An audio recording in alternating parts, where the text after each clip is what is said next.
Spain நாட்டின் Valencia நகரில் உள்ள 14 அடுக்குமாடி குடியிருப்பில் பயங்கர தீ விபத்து ஏற்பட்டது. குடியிருப்பில் உள்ள அனைத்து வீடுகளுக்கும் தீ பரவியதால் அங்கு வசிப்பவர்கள் அச்சத்தில் அலறியடித்து வெளியேறினர். ஆனாலும் ஏராளமானோர் தீயில் சிக்கியதால் பால்கனியில் நின்றபடி காப்பாற்றுமாறு கதறி எழுதினர். இதனால் அப்பகுதியை பரபரப்பாக காணப்பட்டது. தகவல் அறிந்த தீயணைப்புத் துறையினர் சம்பவ இடத்திற்கு விரைந்து தீயை அணைக்கும் முயற்சியில் ஈடுபட்டனர்.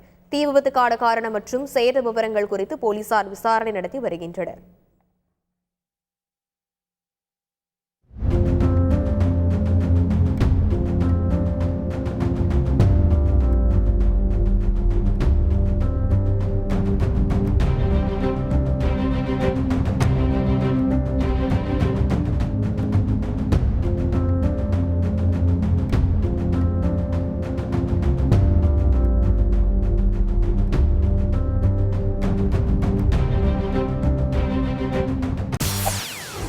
செய்திகளை உடனுக்குடன் தெரிந்து கொள்ள உடனே சப்ஸ்கிரைப் பண்ணுங்க.